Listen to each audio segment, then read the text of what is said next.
To a parent, saying no to their child most often comes from a place of genuine love, usually as a boundary set or a limit drawn, all in the hope of steering that child toward something better.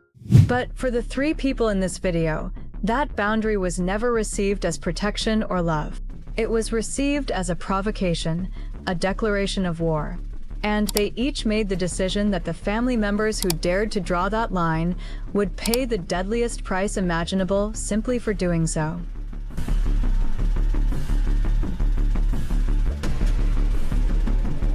Quick note before we dive in, the cases in this video include graphic details of crimes that may be distressing for some viewers. If that is something you are not in a space to engage with right now, please take care of yourself first, and I will see you in the next video. For everyone staying, let's get into the story of three entitled kids who destroyed their entire family because their parents said no to their deadly habits. And what they did next is the reason they are locked away forever. Our first case opens inside one of the most secure residential estates in South Africa. A gated, guarded, thermally monitored community where wealthy families pay extraordinary sums precisely because they believe the walls keep danger out. But on the night of January 27, 2015, something really devastating happened inside the Van Breda family home. Steven, what is your emergency? I need an ambulance. Lots of The ambulance?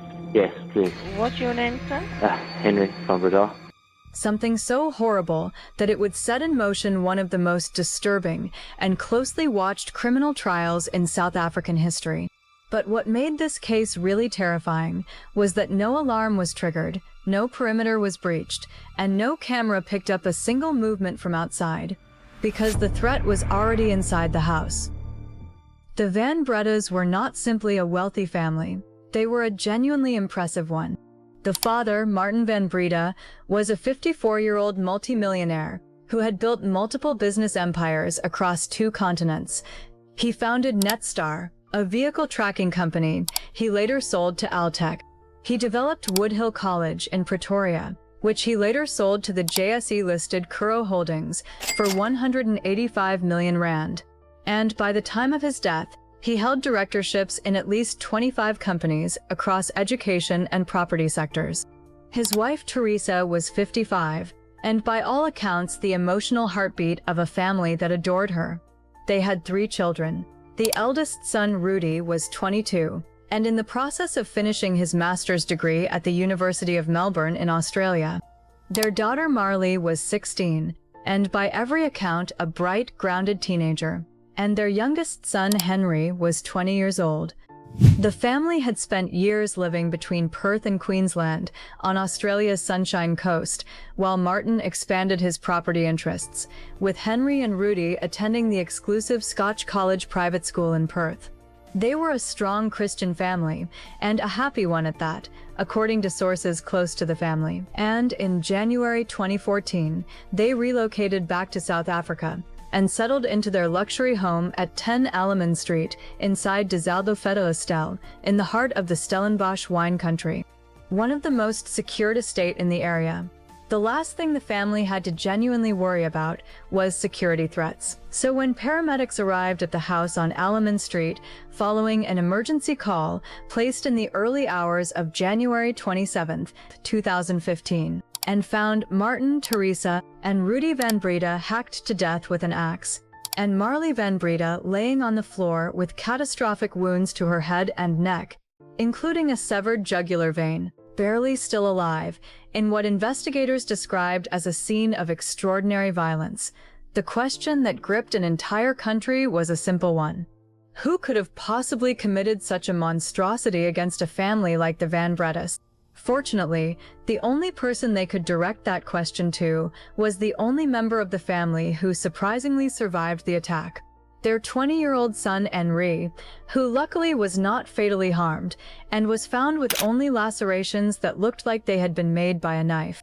He had been the one to make the emergency call. What's your name, sir? Henri van Breda. And you, the patient? No, my family is someone attached to my family. Now, who is injured? I think everyone. Everyone in your house? Everyone, 4 people, yes. What are the injuries?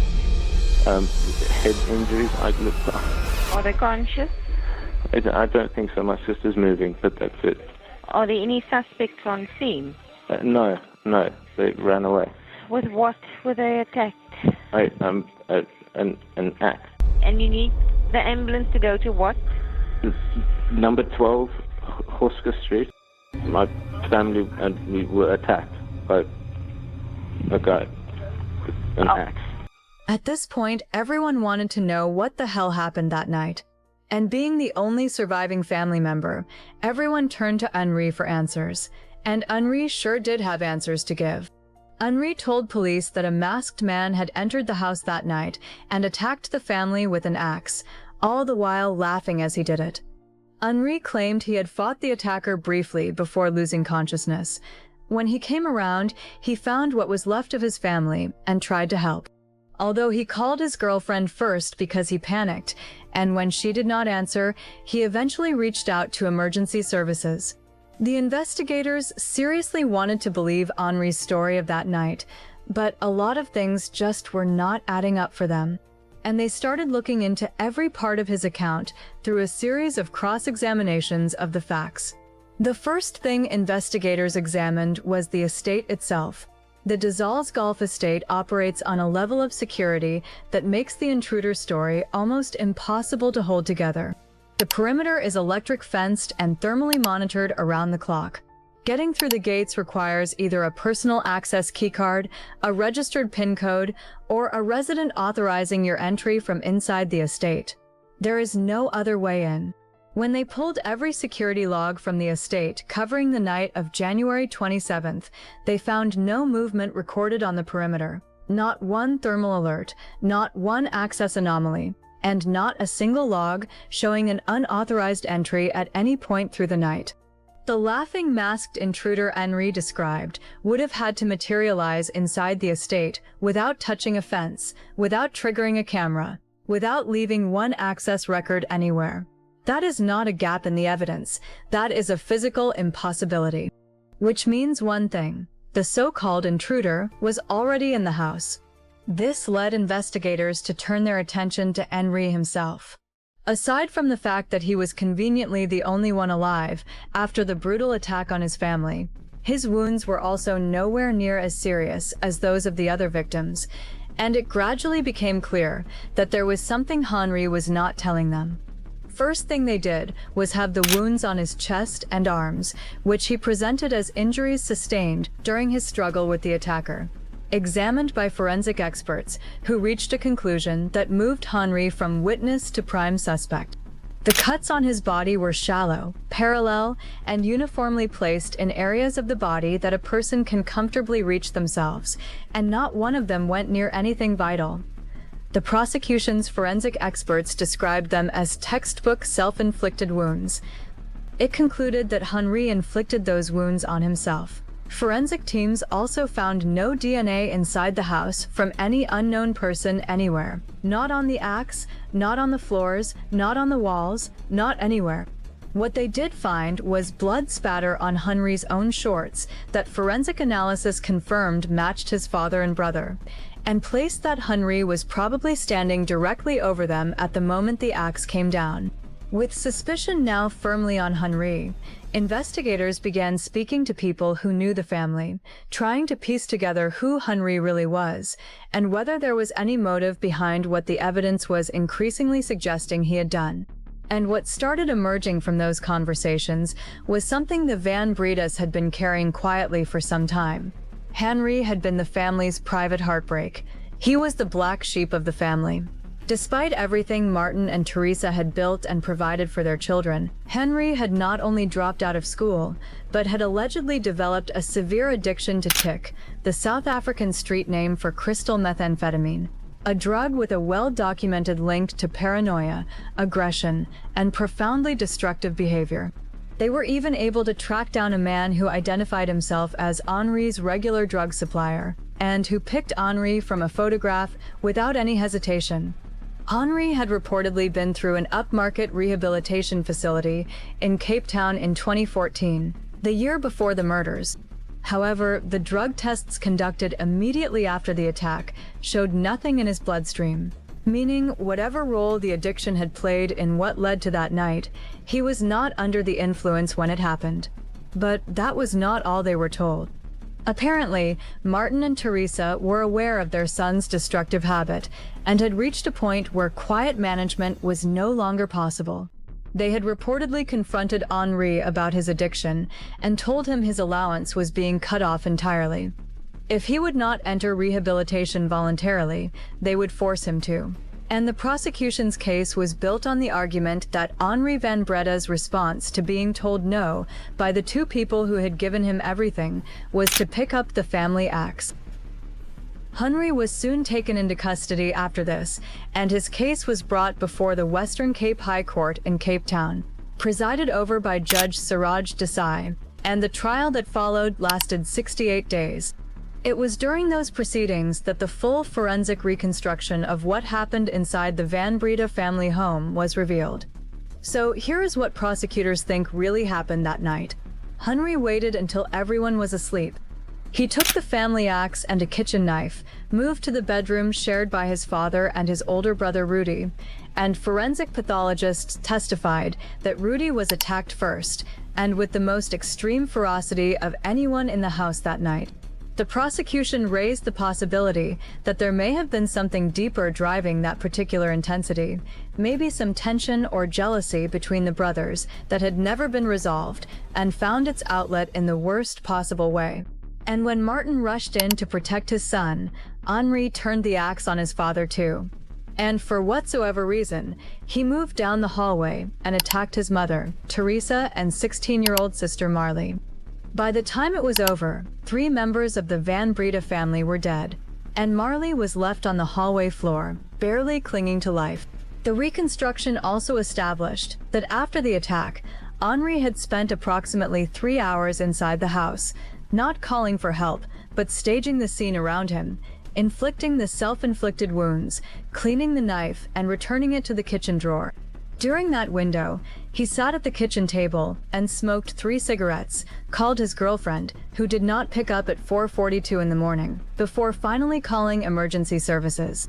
Investigators also established that Henri had used his phone during those hours to search for information about the Christopher Porco case. Remember the 2004 American murder case, where a son had brutally attacked his parents with an axe and then attempted to claim innocence?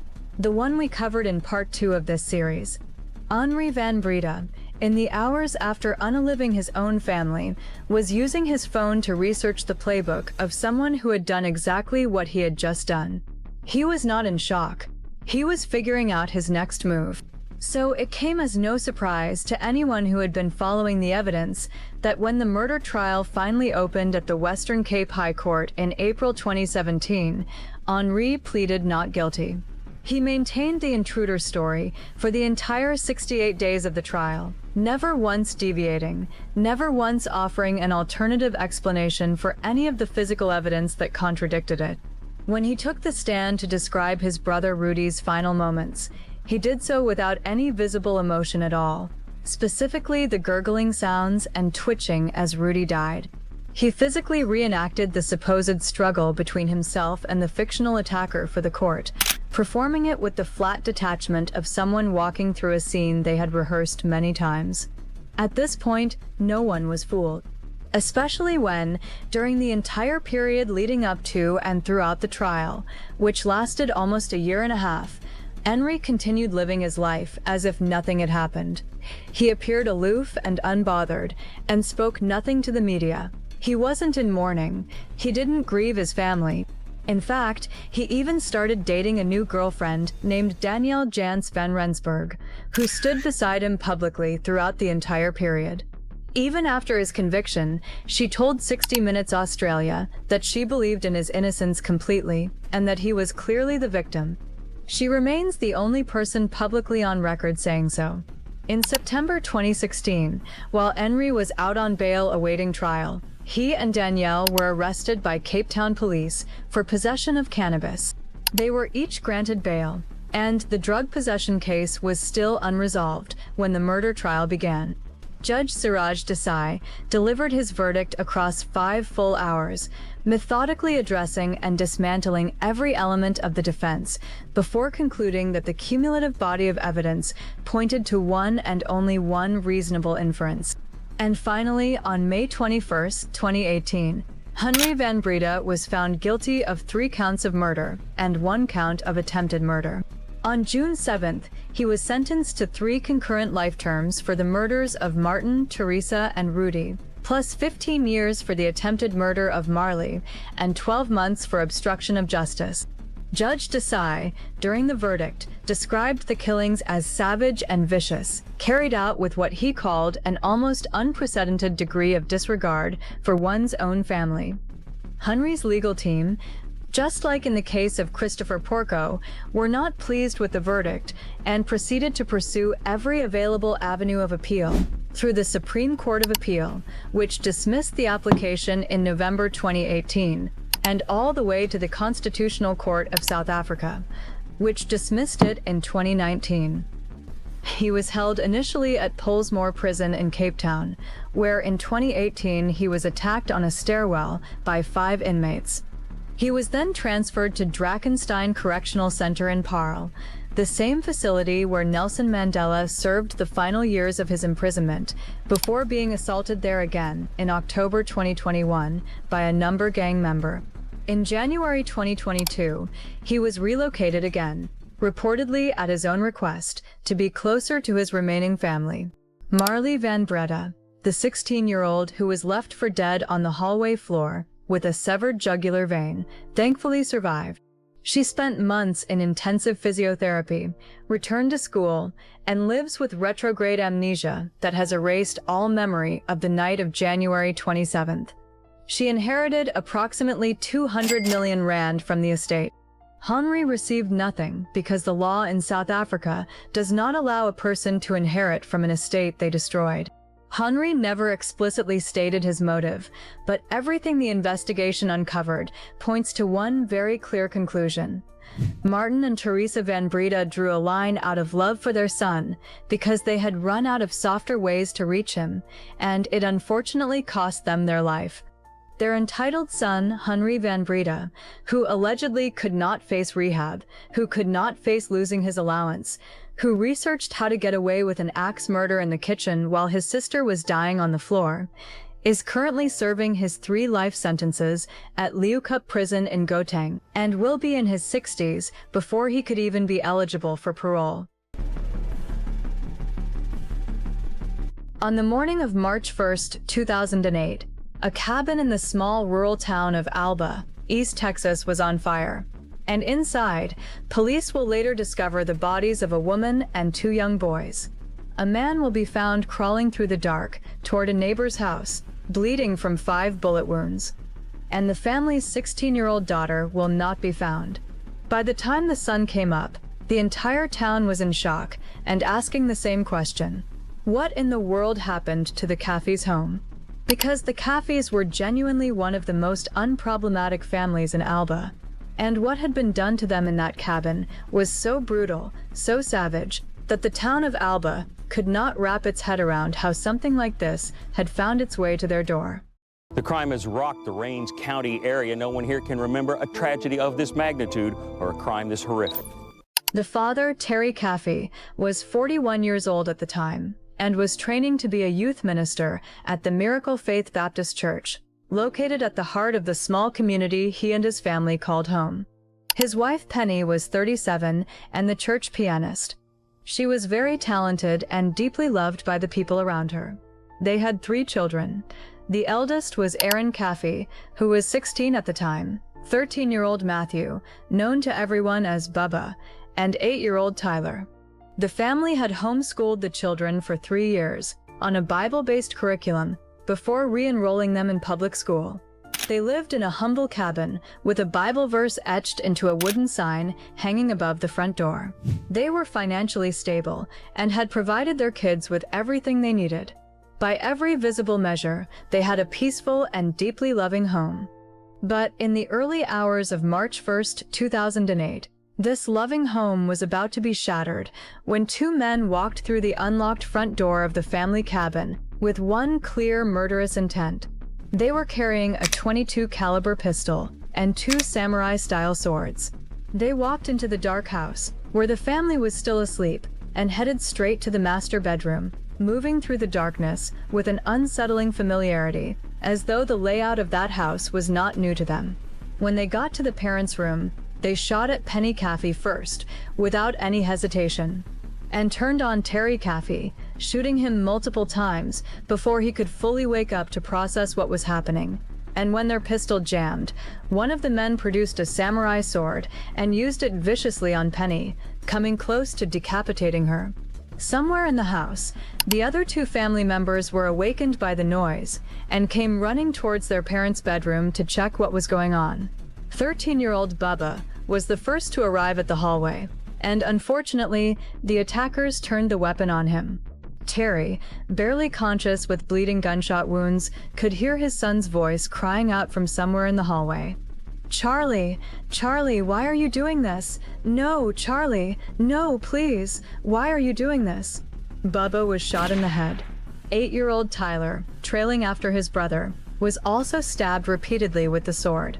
When they were done, the killers went into the room of the Caffey's 16-year-old daughter and picked up an already packed suitcase, then grabbed a lockbox, the contents of which turned out to be $375 and some change, along with the wallets and purses of Terry and Penny, before setting the cabin on fire, using pocket lighters, burning clothes and furniture and everything in it, before walking out into the night. Unknown to them, Terry Caffey had survived.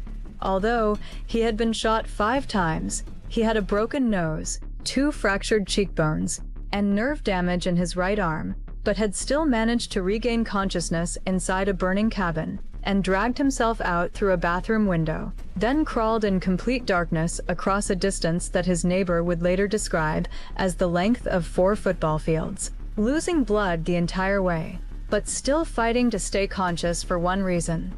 The name Bubba had screamed during the attack was a name Terry knew all too well. Charlie Wilkinson, the ex-boyfriend of his 16-year-old daughter. The same boy whom he and his wife had repeatedly warned Erin to walk away from, recognizing early on just how toxic and unhealthy that relationship was. And if Charlie was now targeting his family, that meant one thing to Terry: his daughter was in danger. That was his only motivation to keep going. He had to stay alive long enough to tell someone. Luckily, he made it to his neighbor's house, and they immediately called 911. 911, what's the address of your emergency? This is Tommy Gaston. I've got a man that's been shot out here at my house. Okay, so he's been shot? Yes. Alright, sir, I have a few questions that I need to ask you, okay? We're going to get you an ambulance. I need you to stay on the line with me, okay? Are you with the patient now? Yes. How old is he? He's 41. Is he conscious? Yes. And is he breathing? Yes. Okay. When did this happen? I don't know, just a little bit ago. And we've also got a house on fire out here. And the house is on fire? Terry was rushed into emergency surgery while investigators stormed the burning cabin.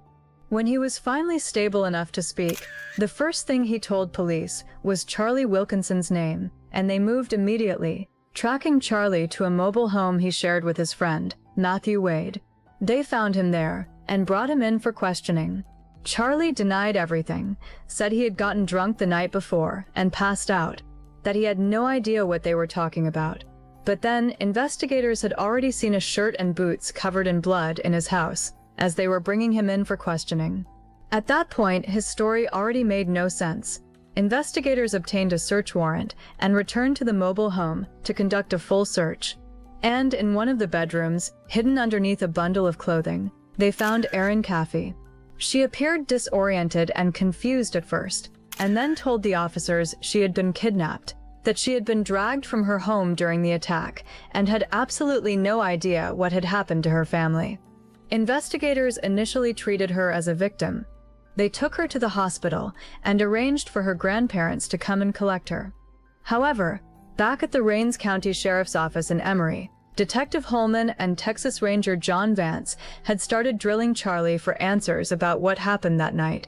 And Charlie broke, Knowing there was no way he could maintain the lie after they told him that the forensic evidence confirmed that the blood on his boots and shirt belonged to the victims, the gun used that night had been discovered with his fingerprint all over it. And most of all, that Terry had survived and identified him. He confessed, and with his confession came the names of 3 people he identified as accomplices who had all been involved in the murders that night. The first was Charles Wade, the brother of his friend, and was the one who had wielded the samurai sword inside the Caffey cabin. The second was Bobby Johnson, Wade's girlfriend, who had sat in the getaway car with full knowledge of what was being carried out inside that house. And the third, the most shocking name of all, was Erin Caffey, who had not only been present with them that night, but was, according to Charlie, the mastermind behind the entire plan. To say the investigators were shocked and appalled would be an understatement. They immediately called the officers who were escorting Erin to visit her father at the East Texas Medical Center ICU with her grandparents. Chief Sanders and Deputy Booth, the 2 officers who had stayed with Erin at the hospital for 5 hours, who had felt only sympathy for the soft-spoken girl they believed had just lost her mother and brothers, immediately pulled over and placed her under arrest. Erin broke down in tears and turned to her grandparents, swearing she had absolutely nothing to do with what had happened to her family, and that the whole thing was a setup. Back at the station, investigators had now brought in Wade and Bobby Johnson separately for questioning. Bobby initially pretended to know nothing about what had happened that night, but quickly caved the moment she was told that both Wade and Charlie had already confessed. Wade initially kept quiet, but when he finally broke, he showed absolutely no remorse whatsoever, as he recounted, in cold and casual detail, how he had taken the lives of the 2 young boys. And through all of it, there was one thing that both of their accounts pointed to, consistently and without contradiction. This was all Erin's idea. They both claimed that she had orchestrated the whole thing. The news hit the small town of Alba almost immediately, and people were devastated and openly angry. Was this a teenage puppy love story gone wrong? It was well known among people close to the family that Terry and Penny had disapproved of Charlie, because everyone in a town that small could see that he was a bad influence on their daughter. And people who had watched the Caffeys pour everything into their children were bitter and heartbroken that Erin had done something like this to a family that had given her so much love. But through all of it, Erin kept denying any involvement, while the other 3 maintained their accounts consistently and without contradiction. At this point, there was genuine confusion. Was this innocent church girl truly the evil mastermind behind the murders, or was she the victim in this story? That question was answered quickly when people who knew Erin's true character began stepping forward. The first was her ex-boyfriend, Michael Washburn.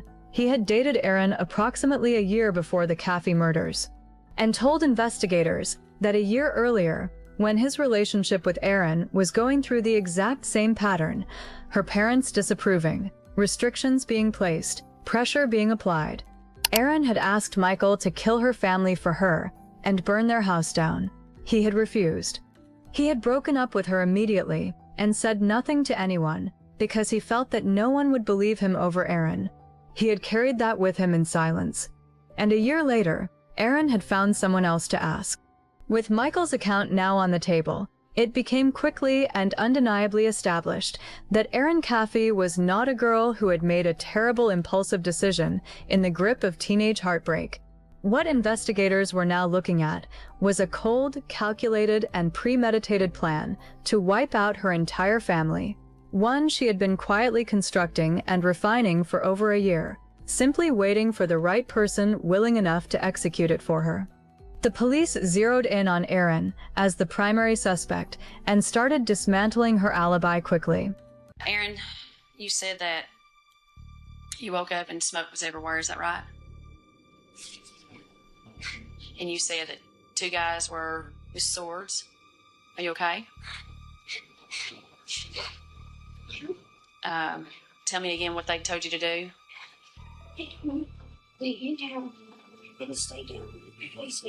Where were you at when you first saw them? I was in his house. That was on the first. And then that's the last thing I can remember until this morning, I guess, when the cops woke me up. I couldn't even remember where I was. First, they ran a toxicology test to check for the presence of any drugs in her system, since she had claimed to have been drugged. The test came back completely negative. Investigators also noted that she had shown no signs whatsoever of having inhaled smoke, and she did not smell of smoke either, which directly contradicted her claim of having been inside the house during the attack. And then came her phone records. Between 11:46 p.m. and 12:48 a.m. on the night of the murders, Erin had called Charlie 6 times, all from inside the Caffey home. Her device location also pinged a block away from the house during the estimated time that the murders actually happened, placing her exactly where Charlie and Wade said she was. Investigators then began questioning everyone close to the family and close to Erin, trying to piece together a complete picture of why she had really done this, and what they found painted a very disturbing portrait. Erin had met 18-year-old Charlie Wilkinson in the autumn of 2007 when she took a part-time job at the Sonic fast food restaurant in Alba. Charlie was rough around the edges and outdoorsy, and he became quickly and completely smitten with Erin, telling his friends she was his soulmate and giving her a promise ring that had belonged to his grandmother. For a while, Penny and Terry allowed the relationship with reasonable conditions in place. Erin could see Charlie, but she had to keep her grades up, and she had to be home by curfew. However, after a few months of them dating, her parents and her friends started noticing a dramatic and unsettling change in her behavior. She missed curfew repeatedly and started acting out of character. Each time, her parents called her out on it. Each time, it continued. This was what alarmed Terry and Penny enough to start looking more closely at who exactly Charlie Wilkinson was. And in February 2008, Penny went looking for answers online and found Charlie's MySpace page.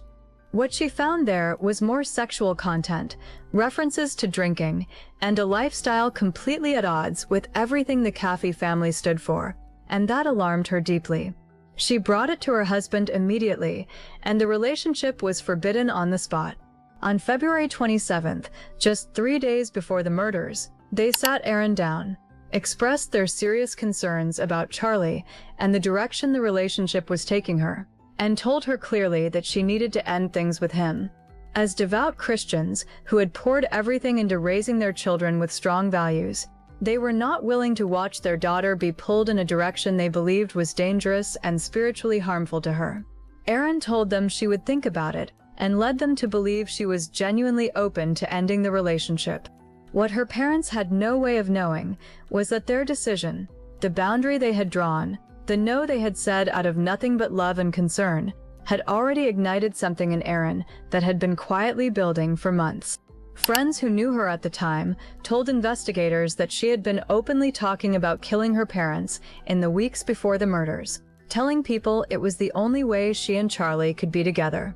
She had even written in her private journal, "I'm going to kill them. I'm going to kill them all."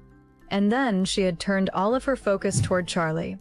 Every time she was grounded or reprimanded for missing curfew, Erin would go straight to Charlie and spin the story, framing her parents as cruel, controlling, and abusive, feeding him a version of her home life designed to make him feel that what she was asking him to do was not murder, but rescue. She painted the Caffey cabin as a place of cruelty. She told Charlie that helping her meant protecting her. She weaponized his love for her completely. When Charlie suggested they could simply run away together and start somewhere new, Erin said no. Every single time. She did not want to escape. She wanted her family gone. Charlie eventually caved. Together, they enlisted the help of Charles Wade, promising him $2,000 for helping, and he involved his girlfriend Bobby Johnson. Together, all 4 of them began planning in detail, choosing a date, assigning roles, deciding exactly how it would be done. However, on 2 separate occasions, Charlie got cold feet and could not go through with it on the dates they had agreed. Each time, Erin sent him text messages, pushing, demanding, refusing to let the plan die. The 3rd date was March 1st, 2008. On the night itself, Charlie and Wade drove to the Caffey property, where family dog heard them approaching and began barking so loudly and so persistently that they lost their nerve and drove away.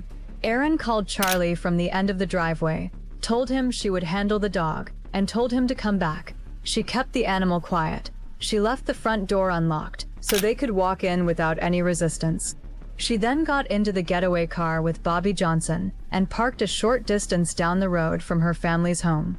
When Charlie had warned Erin earlier that her brothers would also have to die to ensure there were no witnesses left behind, her response had been 4 words: "I don't care, do it."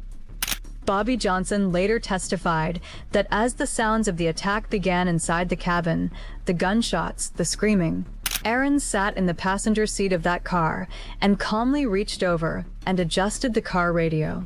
She hummed along to the music playing, and when Charlie and Wade came back to the car, the first thing Erin said was, "I'm glad that's over."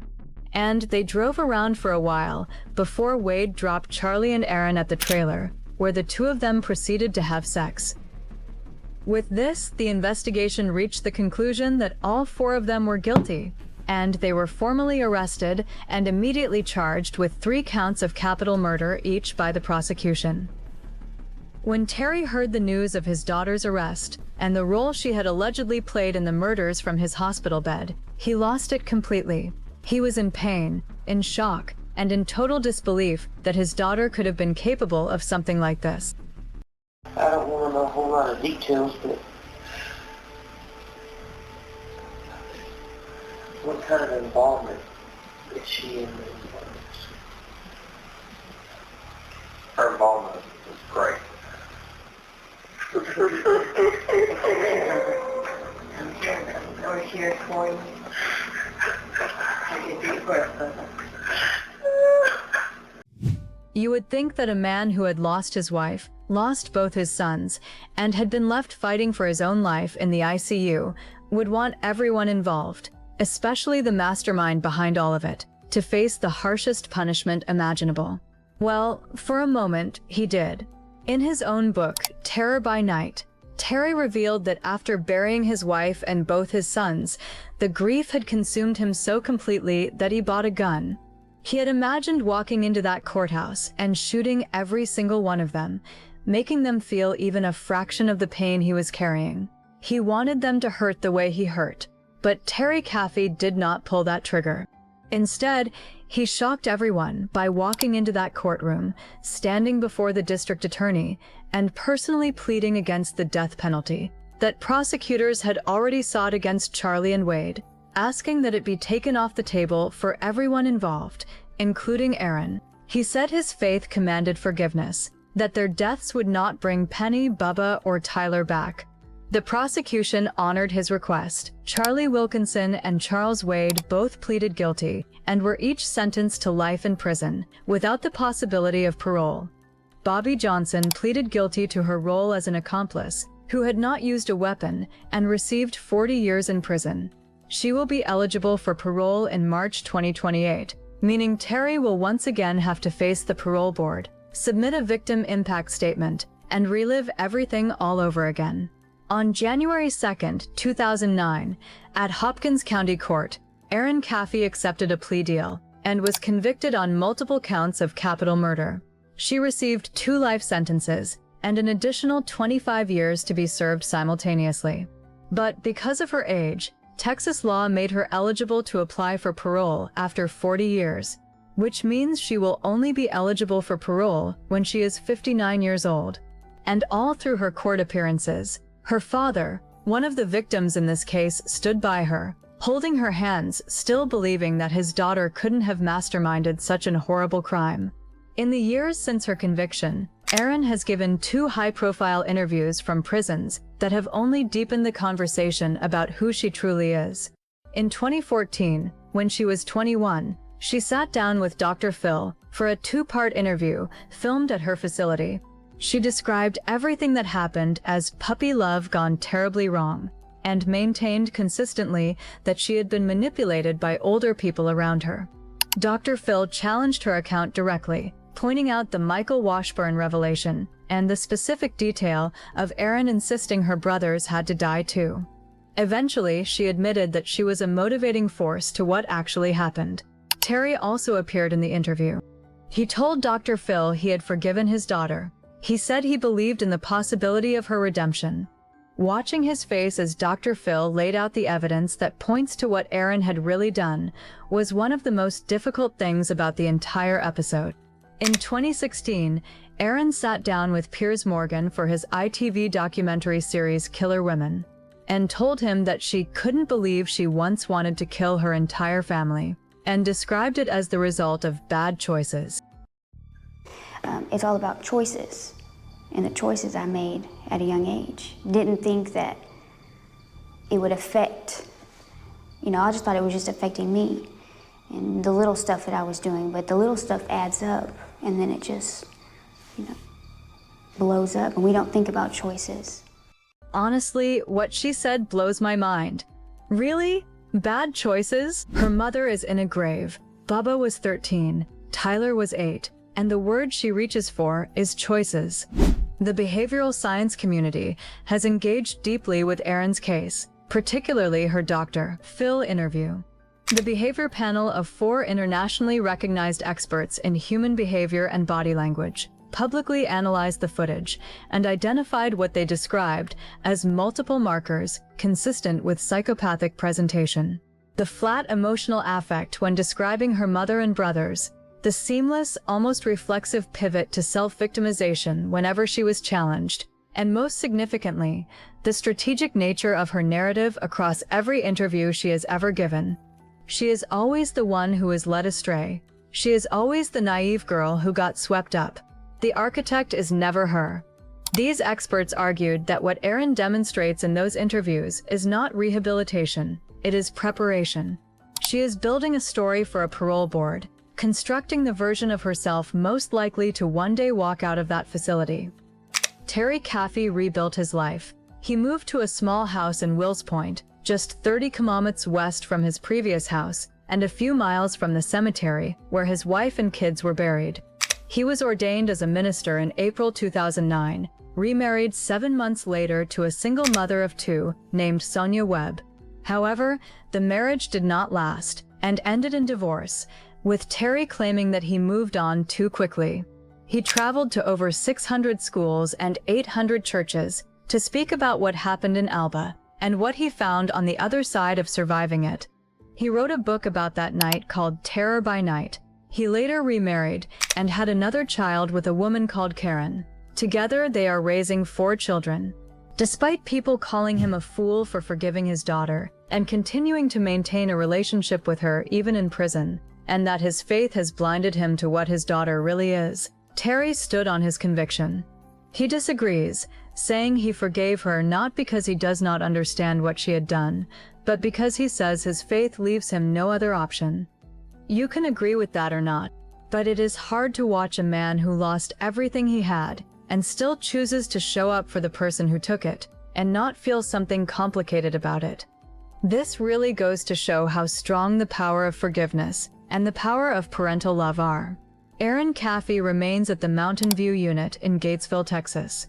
She reportedly still participates in the prison choir program, still performing the role of the sweet, devout girl who sings in church, still seeking a redemption she has never fully owned, while her mother Penny and her 2 brothers Bubba and Tyler, who never got to grow up, never got to live the lives they deserved, rest in graves that Erin put them in, hopefully in peace. August 10, 2012, was, by every visible measure, a perfectly ordinary Friday in Hendersonville, Tennessee. A mother and her 2 teenage sons went to the cinema together, came home, and went to bed. Nothing about that evening suggested that by the time the sun came up, one of them would be dead, one would be fleeing through the dark, and one would be walking alone down a highway 5 miles from home, with a backpack full of things that would stop investigators cold the moment they looked inside. The Davis family had built their life in Hendersonville after a loss that had reshaped all of them in ways they were still carrying years later. Melanie Davis was 48 years old. She was a paralegal by profession and a triathlete by dedication.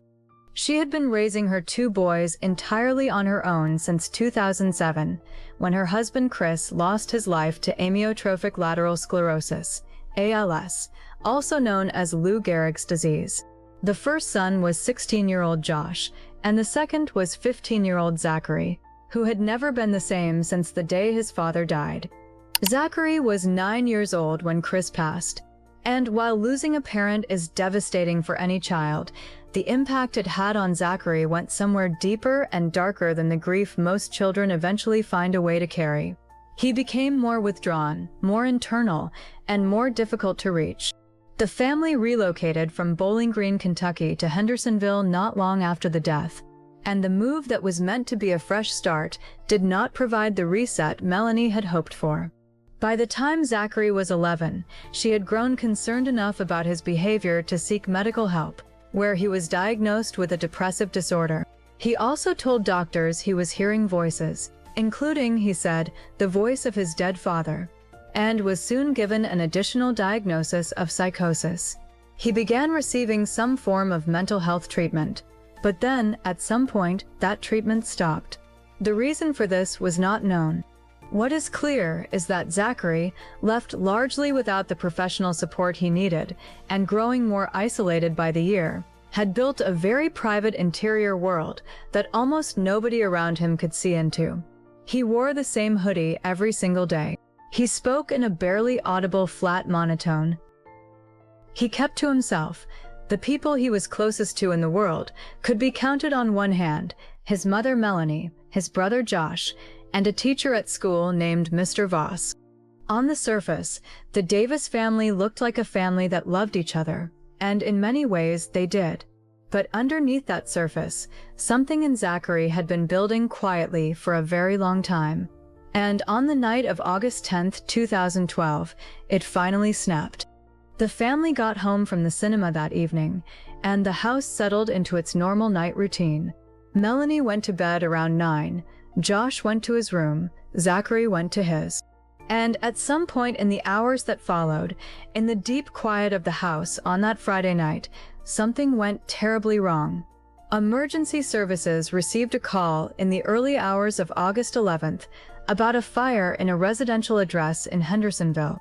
When firefighters arrived at the scene and made their way through the smoke and the flames, they found Melanie Davis lying on her bed in the master bedroom. However, she had not been killed by the fire. She had catastrophic injuries to her head that the flames had nothing to do with. Whoever had set that house alight had done it after she was already gone. Outside the property, Josh was with the responding officers, shaken, disoriented, and doing his best to answer questions about what he knew. He told them he had woken up to the sound of the smoke alarm and the smell of fire. He had gone upstairs to his brother's room first. Zachary was not there. He had then run to his mother's bedroom and tried the door. It was locked. He could not get in. The fire was spreading. He had no choice but to get out of the house, and he leapt from a window and called for help. He asked the police to help him find his brother quickly, thinking he might have been harmed. Investigators began preparing to organize a search. And then a call came through from one of their units already out on the road. A Sumner County Sheriff's deputy had found Zachary Davis. He was walking alone down Nichols Lane in the dark, approximately 5 miles from the house, carrying a backpack. He had no visible injuries, and the deputy brought him in. However, when investigators looked inside that backpack, the picture of what had happened in the Davis house that night began to come together in a way that nobody in that room was prepared for. Inside the bag were clothes, a toothbrush, gloves, a ski mask, notebooks, and a gaming console. It was a packed bag, not the bag of a teenager who had grabbed what he could in a panic to escape a fire. It was the bag of someone who had packed deliberately, with a plan, before any of it happened. And tucked among the contents was a handwritten note. The note read, "I'm sorry I had to do this, but I couldn't take it anymore." The note was Zachary's. He was brought into an interrogation room at the Sumner County Sheriff's Office, and what investigators encountered when they sat down across from him made this case to be one of the most disturbing true crime cases in recent times. 15-year-old Zachary Davis sat in that chair with a very flat, expressionless. His voice was monotone. His face was still and absent of anything that resembled fear or distress or remorse. When the detective asked him what had happened that night, Zachary told him, plainly and without flinching, that he had killed his mother. I killed my mom in her sleep with a sledgehammer. When they asked how many times he had struck her with the sledgehammer, he estimated around 12. How many times did you hit her with the sledgehammer? I don't know. I mean, any estimation? I'd say at least 12. When they asked where he had hit her, he said around the head area. Where did you hit her at on her body? Around the head area. When they asked if she had been awake, he said no. Okay, was she sleeping at the time, or? Yes, sir. Okay, did she wake up and say anything to you? No, sir. I put my fingers on her neck to check her pulse and make sure she was dead. When they asked what the sledgehammer had sounded like when it made contact, he demonstrated, making a squishing noise with his mouth and describing the impact as a wet thud. He told them he had found it, in his own words, kind of funny, because of how quickly and easily she had died.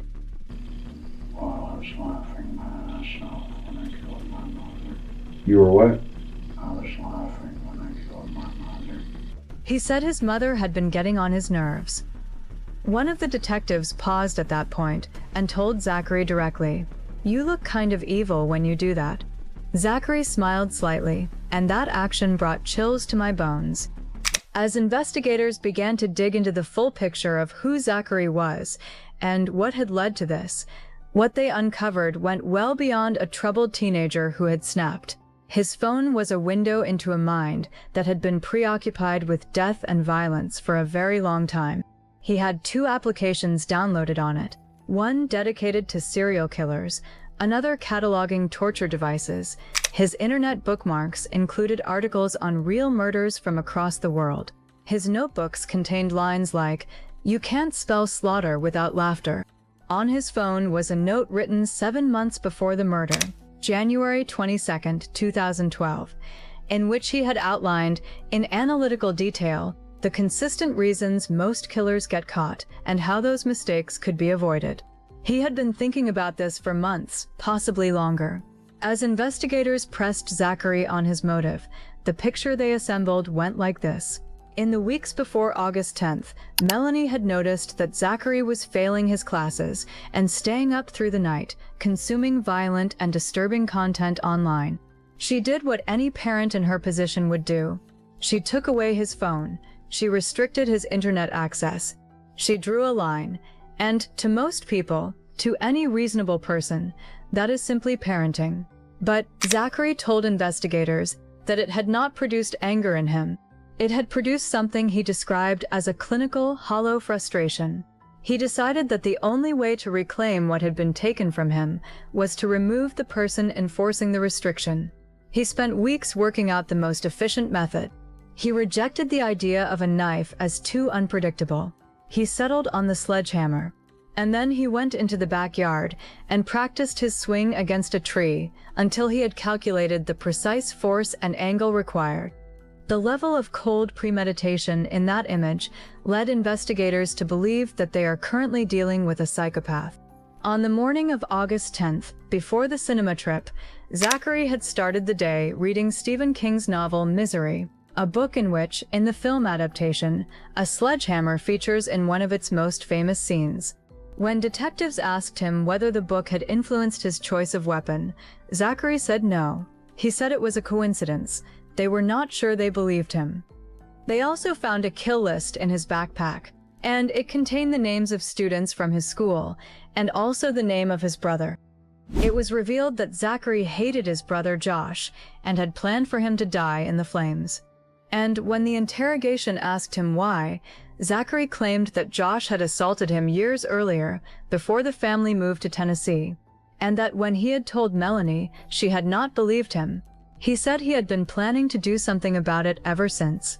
In his notebook, alongside the confession note, investigators found a line that read, I was raped by him that day, and I've been planning to kill him ever since. This allegation has never been proven. It has never been substantiated by any evidence. Investigators considered the real possibility that it might be a delusion, entirely consistent with the psychosis and the schizophrenia diagnosis Zachary would later receive. A forensic psychologist later evaluated Zachary and testified that while he had genuine and significant mental health difficulties, he had been legally sane at the time of the killing and fully aware of what he was doing.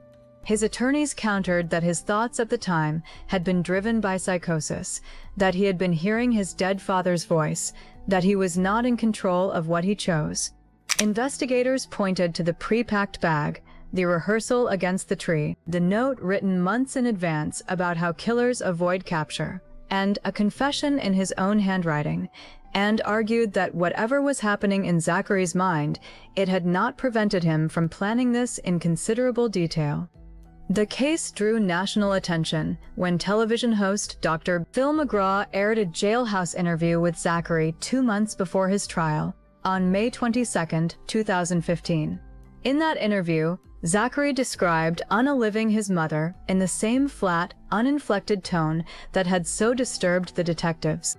When asked why he had struck her so many times, he said in his quiet monotone, "I wanted to make sure she was dead." He also changed his story again, this time claiming he had killed his mother because she was not taking care of his family.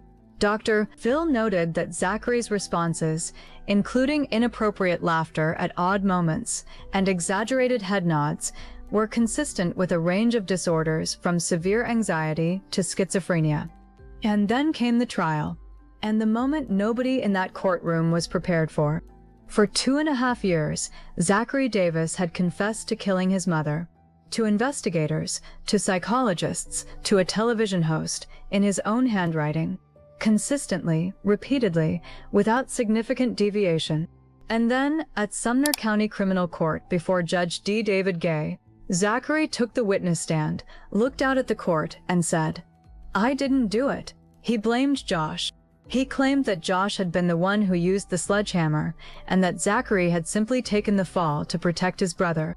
Josh, who had done nothing in this courtroom except sit behind his brother every single day, was now being handed a sledgehammer and a murder charge by the only sibling he had left. Zachary's defense attorney immediately moved to have him declared mentally incompetent, and the trial was declared a mistrial. When the court resumed after the lunch break, the attorney asked to be completely removed from the case. The judge denied both requests. Judge Gay told the courtroom that he could not determine whether Zachary Davis was the ultimate con man and manipulator or genuinely mentally incompetent. But that, he said, was precisely what the jury was there to decide. The jury deliberated for 3 hours. They convicted Zachary Davis of first-degree murder, attempted first-degree murder, and aggravated arson. At sentencing on June 5, 2015, Judge Gay addressed Zachary directly. He said, "The thing that bothers me is that you have shown no regrets, no remorse, in murdering your own mother at age 15. He sentenced Zachary to life in prison. The additional 20-year sentences for attempted murder and arson ran consecutively to the life term. Under Tennessee law, a life sentence requires a minimum of 51 years before parole eligibility. With the additional time, Zachary Davis will spend at minimum 71 years behind bars. He will be in his mid-80s before he will be eligible for parole." He told an interviewer after his conviction that he does not miss his mother. He said he finds prison life quiet. The question that nobody has ever been able to fully answer is whether what happened to Melanie was the result of a deeply troubled child whose mental illness was left untreated for too long, or whether Zachary Davis was simply an evil psychopath, because those are two very different stories. One is a tragedy of a system that failed a broken boy. The other is a choice. And the most disturbing thing about this case is that even the experts who studied him closely could not agree on which one it was. What we know for certain is that Melanie loved her son completely, showed up for him every single day, and gave him everything she had. No parent who does all of that deserves what she got in return. And this concludes the cases of 3 kids who could not take no for an answer, and the fatal end of the parents who thought they were doing the right thing. They were setting boundaries out of love, trying to protect the children they had poured everything into.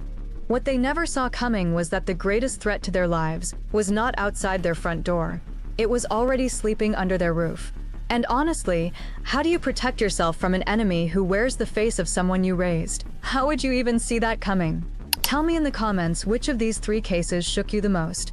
And if you want a part 4 of Rich, Entitled, and Evil Kids, then hit the subscribe and notification bell. Thanks for watching, and see you in the next rabbit hole.